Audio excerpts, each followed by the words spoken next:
It is July 2025. Far out on the Red Sea, a cargo ship called Magic Seas is making its way through the water. It is a massive vessel, nearly the length of 2 football fields, stacked high with containers filled with iron and fertilizer, goods worth tens of millions of dollars on their way from China to Turkey.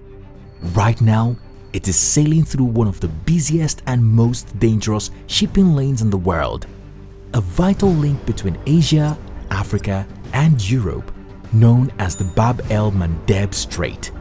The name translates to the Gate of Tears, a title earned through centuries of shipwrecks, storms, and war.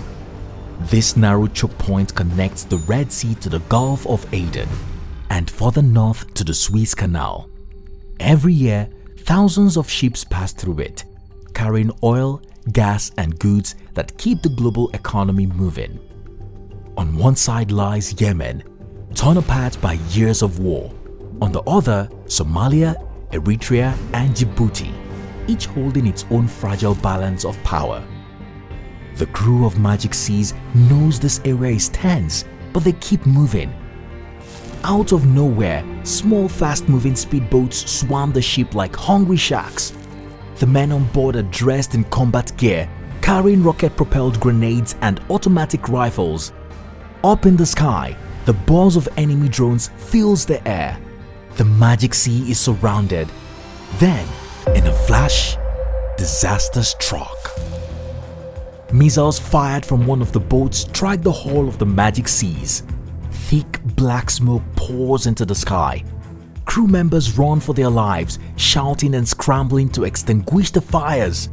But the attack doesn't stop. More explosions follow, shaking the massive ship. Within minutes, the situation turns hopeless. Flames spread across the deck, and the once proud cargo vessel begins to tilt. Distress signals are sent out, but help is far away. The captain gives the desperate order to abandon ship. Life rafts hit the water. Men leap into the sea, clinging to anything that floats. By dawn, the Magic Seas is gone. Its remains lie scattered across the seafloor of the Red Sea, along with millions of dollars worth of cargo. This was no random attack. Since October 19, 2023, Iran-backed Houthi rebels in Yemen have been striking commercial ships across the Red Sea and the Gulf of Aden. They claim to be targeting ships linked to Israel and its allies in retaliation for the war in Gaza. But as the months went on, their targets became less predictable as vessels carrying aid, food, or goods from neutral nations were attacked. Insurance rates for shipping skyrocketed and many vessels were forced to take longer, costlier routes around Africa. And yet, sitting at the center of this conflict is this tiny, almost overlooked country called Djibouti. It sits right where Africa meets the Middle East, at the entrance of the Red Sea, a choke point through which 10% to 15% of global trade flows. The world's most powerful countries have all planted their flags there. The United States, China, France, Japan, Italy, Germany, and even Saudi Arabia have military presence in Djibouti. At night, the skies above Djibouti glow with the lights of military aircraft from different corners of the world. For Djibouti's government, this global attention is both a blessing and a risk. The country earns hundreds of millions of dollars in base leases and port fees, money that fuels its economy. But balancing these rival powers, America and China, France and Japan, all watching each other closely, is very tough.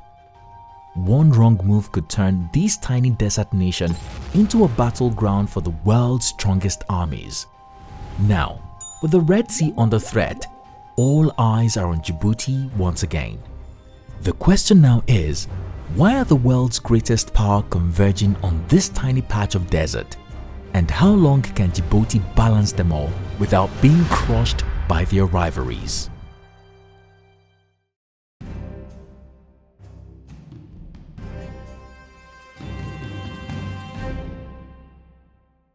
Let's travel back to the mid-19th century, to a time when European empires were racing to dominate trade routes and carve their names into the map of global influence. France, under Emperor Napoleon III, had been humiliated by Britain's dominance at sea. Britain's navy controlled the flow of goods between Europe, Asia, and Africa, while French influence lagged behind. France was desperate to reclaim its place as a world power. To do this, France needed something grand. That was when the Suez Canal project came to life. It was a bold dream to cut off a passage through Egypt that would link the Mediterranean Sea to the Red Sea. If it worked, ships would travel between Europe and Asia much faster, without sailing all the long and dangerous route around the bottom of Africa at the Cape of Good Hope. As France supported this project, it made an early move. In 1862, before the Suez Canal is completed, France buys a tiny coastal anchorage called Obok, which was then the northern area of what is now known as Djibouti, from local Afar rulers. At the time, the acquisition seemed insignificant, but it would one day become the foundation of French presence in the Horn of Africa. When the Suez Canal finally opened in 1869, it was hailed as one of the greatest engineering feats in human history. But it did more than just shorten travel time. It rewired global trade and power by making the Red Sea one of the most important shipping lanes on Earth. The old sea route around Africa that Britain had long controlled was no longer the only option. Trade changed again when steamships began replacing sailing vessels. You see, unlike sailing vessels that depended on the wind, steamships burned coal very quickly and had to stop often to refuel, which gave birth to the urgent need for coaling stations. Britain already had a strong advantage. It controlled Aden, a port city on Yemen's southern coast, about 100 miles to the east of Bab el-Mandeba, a strategic harbor overlooking the entrance of the Red Sea. This location allowed Britain to watch and control ships moving in and out of the Red Sea towards the Suez Canal. France, on the other hand, did not have its own major coaling station in the area, so its steamships had to buy coal from its rival, the British. In an age where steamships powered armies, trade, and communication, this was a serious vulnerability for France. For almost 20 years, French acquisition in Obok remained untapped and almost forgotten. But by the 1880s, things began to change. France's colonial empire was expanding fast into Indochina, Madagascar, and beyond. Their steamships increasingly passed through the Red Sea, and suddenly, Obok became a useful coaling station for French ships. But Obok had problems. The harbor was shallow and not ideal for larger ships. French engineers soon discovered an even deeper and better harbor further south along the Gulf of Tajura. This place was called Djibouti. But the land around Djibouti was not empty. It was home to two powerful communities, the Somali Isa and the Afar. Both groups had their own leaders, alliances, and rivalries. France began negotiating with the Isa and Afar, signing treaties from 1883 to 1887 to slowly expand control. These deals weren't always peaceful. The French often played one side against the other, exploiting local rivalries to strengthen their foothold. In 1888, the port city of Djibouti was established. By 1894, France shifted its main base from Obok to Djibouti and officially established its colonial administration there, naming the whole region French Somaliland. For France, Djibouti became a critical link in its global chain of colonies, an outpost guarding the Red Sea and the gateway to the Suez Canal. By 1896, Djibouti had become the capital of French Somaliland. The city experienced rapid urbanization, attracting nomadic Isa and Afa headers who became dockers and formed the first local working class, as well as foreign merchants from Yemen, Egypt, Greece, Armenia, and Italy. But just beyond Djibouti's borders lay a powerful and independent kingdom, the Ethiopian Empire. Under Emperor Menelik II, Ethiopia had defeated Italy at the Battle of Adwa in 1896, an incredible victory that protected Ethiopia from European colonization. Menelik wanted to modernize Ethiopia and needed access to the sea for trade, diplomacy, and military supplies. But Ethiopia was landlocked. Over time, European powers had taken control of the lands around it, leaving the country with no direct access to the sea. Every neighboring route from Eritrea to the north, Somalia to the east, Italian Somaliland to the south, and French Somaliland, modern-day Djibouti, to the northeast were controlled by Britain, France, or Italy. This made Ethiopian trade slow, expensive, and dependent on foreign permission. France saw this as an opportunity to strengthen and expand its influence. If France could help Ethiopia connect to the sea through Djibouti, France could build a strong relationship with Menelik and secure Ethiopia as a partner rather than a rival. So, in 1897, construction began on one of Africa's most ambitious infrastructure projects called the Franco-Ethiopian Railway. After 20 years of building, the line finally reached Addis Ababa in 1917. For the first time, Ethiopia had a direct route to the sea, allowing Ethiopia to bypass British and Italian ports. The railway transformed Djibouti from just a coaling station into a vibrant commercial hub, connecting Africa's interior to the global economy. Even today, approximately 90 to 95% of Ethiopia's imports and exports flows through Djibouti's port. This created a deep economic bond where Ethiopia relies on Djibouti for the sea and Djibouti relies on Ethiopian trade for its survival. You see, for years, France maintained this tight control over Djibouti, even renaming it the French territory of the Afars and the Isas in 1967. But by the 1970s, the winds of decolonization were sweeping across Africa, and France was faced with mounting pressures to let go of its African colonies. France had to decide whether to hold on to its last colony on the Red Sea or step aside. In the end, France agreed to grant Djibouti independence while keeping a military base and economic influence. It was a clever compromise. France would lose the colony on paper, but in practice, keep a strategic foothold. And so, on June 27, 1977, Djibouti became the last of France's African colonies to gain independence.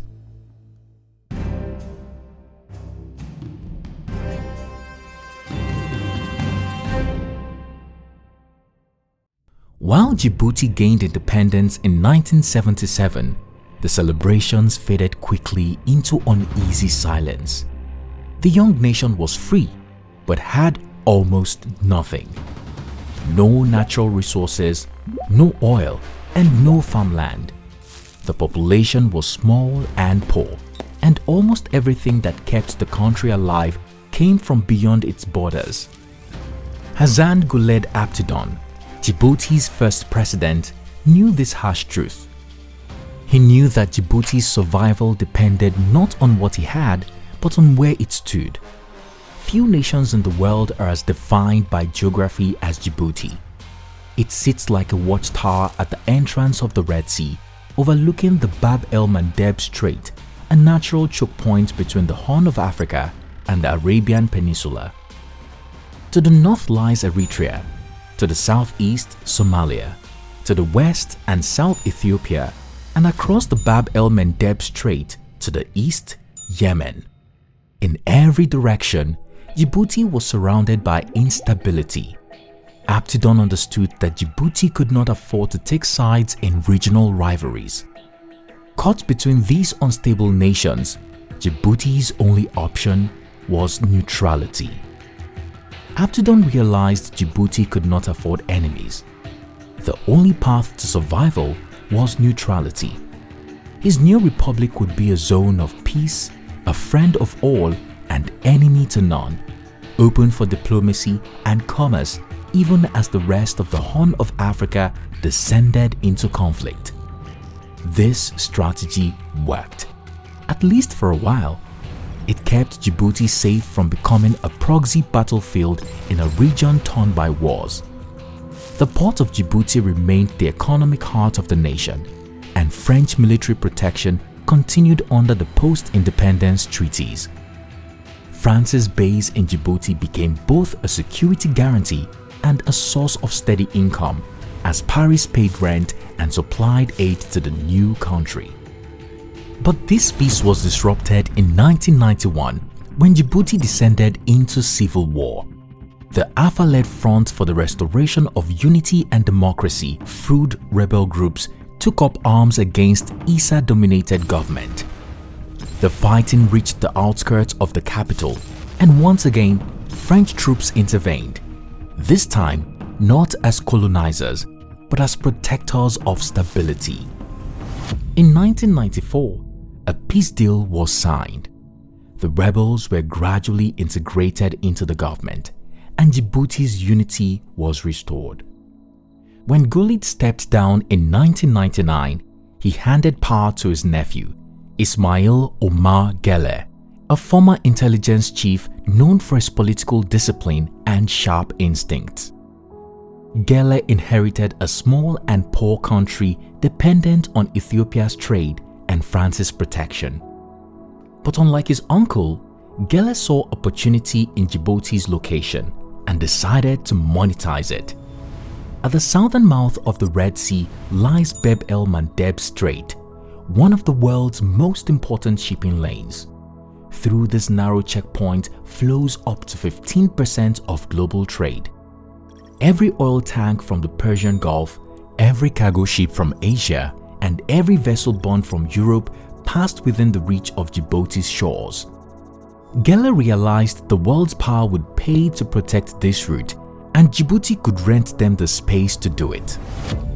During the 1990s, as Somalia collapsed into civil war and piracy spread across the Gulf of Aden, Djibouti's stability stood out. It was the only reliable place in the volatile region where the world's powers could operate. Then came September 11, 2001, a turning point that would redefine Djibouti's role on the world stage. After the attacks in New York and Washington, the United States launched a global war on terror. Al-Qaeda had active cells in East Africa, and the US needed a forward base to coordinate operations in Yemen, Somalia, and Sudan. Djibouti, already home to France's largest African base, was the perfect choice. By 2002, Camp Lemonnier was born, a small French Foreign Legion outpost transformed into the only permanent US military base in Africa. What began as a few hundred troops quickly grew into a huge hub of intelligence and drone operations.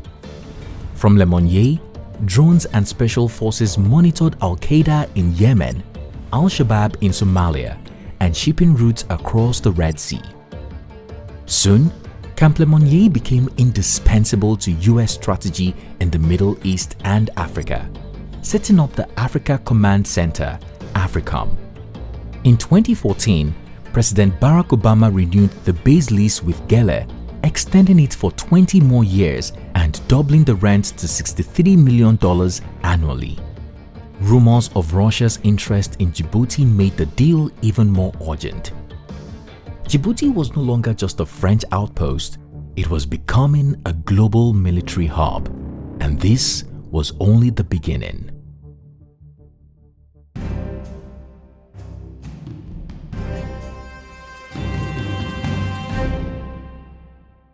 The 2010s would transform Djibouti into one of the most militarized countries on earth. In 2011, Japan established its first ever foreign military base, the Japan Self-Defense Force JSDF base to combat Somali piracy. It was a bold move for a country that had long avoided foreign military entanglement since World War II. Italy followed 2 years later in 2013, setting up a smaller base, Base Militare Nazionale Amedeo Guellete, to support its own anti-piracy missions in the Gulf of Aden. Germany and Spain also arrived, sharing facilities with France, contributing to the growing crowd of foreign military presence in Djibouti. But Djibouti's strategic importance was attracting attention not just from the West, but also from the Gulf states. Back in 2006, Djibouti had signed a 50-year contract with DP World, a Dubai-based port operator owned by the ruling family of the UAE, giving it 33% ownership of the Dorale container terminal. When the terminal opened in 2009, it became the most advanced port in Africa, a symbol of progress that gave the UAE enormous economic influence over Djibouti. Yet, the friendship soured. The UAE began cultivating ties with Eritrea, Djibouti's regional rival. Suspicion grew and trust began to fade. Tensions in the Middle East added fuel. In 2017, the Middle East was shaken by a diplomatic earthquake when Saudi Arabia, the UAE, Bahrain, and Egypt launched a blockade on Qatar, accusing it of supporting terrorism and aligning with Iran. In an instant, alliances across the region were thrown into chaos, forcing small countries like Djibouti to pick sides. For years, Qatar had kept peace with Djibouti and Eritrea, stationing hundreds of troops along their disputed border. But when Djibouti sided with the Gulf bloc against Qatar, Doha retaliated by withdrawing its peacekeepers. This move came with huge consequences as Eritrean forces quickly reoccupied the border zone, giving them high ground overlooking the Bab el-Mandeb Strait, threatening Djibouti's strategic position. While the Gulf states battled over influence, another power was quietly moving in: China. By 2013, China's Merchant Port Holdings, CMPH, had purchased 23.5% of Djibouti's port authority, embedding itself in Djibouti's economic structure.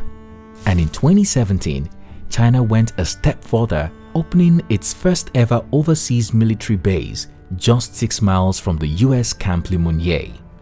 For Djibouti, it was a strategic shift. The UAE's grip was broken.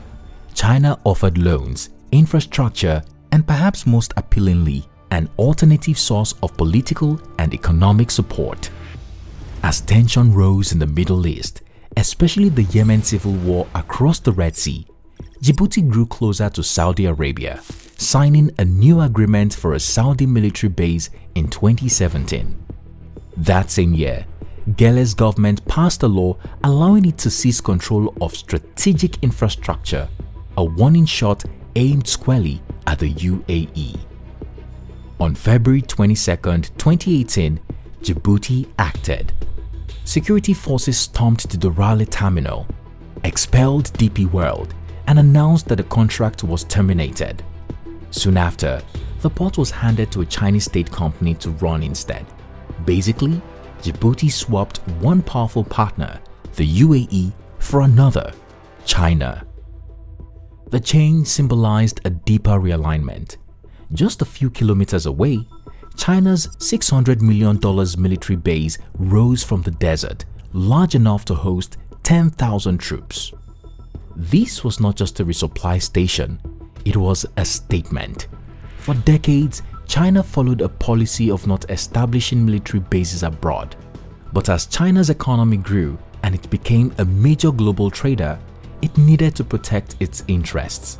And for the first time in modern history, China has a permanent military foothold in Africa, right next to the United States. But China did not just build a military base. Chinese companies poured billions into Djibouti's infrastructure through its Belt and Road Initiative strategy, a $580 million multipurpose port, a $4 billion railway connecting Djibouti to Ethiopia, a a $1 billion water pipeline, and a $3.5 billion free trade zone. Chinese state-owned enterprises now own major shares in many of Djibouti's key economic assets. The US grew uneasy. China's base was only 7 kilometers from Camp Lemonnier. American officials worry Beijing might one day use its influence to monitor or even restrict US operations. The Red Sea is no longer just a trade route. It has become a new front for global competition. By 2024, foreign bases had become one of Djibouti's most lucrative industries, generating over $125 million every year. But for ordinary Djiboutians, the benefits have been limited. While the country's GDP per capita had quadrupled since the early 2000s, the wealth has remained concentrated among the elite, particularly within the circle of President Ismail Omar Guelleh, who has ruled since 1999. His regime is authoritarian but stable, precisely the kind of predictability foreign powers prefer.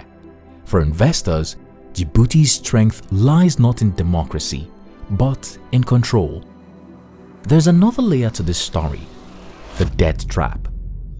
China's infrastructure loans have pushed Djibouti's external debt to over 70% of GDP, with China owning the majority of that debt. Over half of Djibouti's $2.6 billion external debt is held by China. Critics say China's strategy mirrors what happened in Sri Lanka, where unstable debt forced the government to hand over a major port to Chinese control under a 99-year lease. Djibouti's government denies this comparison, insisting that without China's loans, none of the modern infrastructure would exist, since Western leaders refused to fund such massive projects. Despite all these tensions, one fact remains: Djibouti is stable, while its neighbors are not. Across the Horn of Africa, chaos is common. Djibouti stands as a calm island in a stormy sea. That stability, however autocratic, makes it priceless. Today, at least 8 nations maintain military facilities in Djibouti: the US, China, France, Japan, Italy, Germany, Spain, and soon Saudi Arabia, all packed into one tiny nation at the mouth of the Red Sea. It is, in every sense, the military capital of the modern world. But with power comes pressure. The US fears that China's growing presence could compromise operations at Camp Lemonnier. Japan is quietly expanding its own base and deepening cooperation with allies to counterbalance China. Meanwhile, tensions around Djibouti's neighborhood are escalating. The Houthi rebels in Yemen have begun attacking commercial ships in the Red Sea, and their missiles now threaten even foreign bases on Djiboutian soil. In June 2025, US Africa Command warned that these threats could reach Camp Lemonnier itself. And beyond the horizon, new uncertainties are brewing. Ethiopia, frustrated with its reliance on Djibouti's ports, is exploring deals with Somalia and Somaliland for alternative sea access, moves that could reshape the region's fragile imbalance.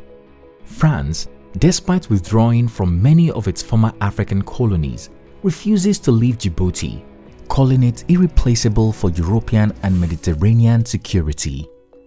Today, Djibouti stands at the center of global ambition, a small desert nation whose soil carries the weight of the world's rivalries.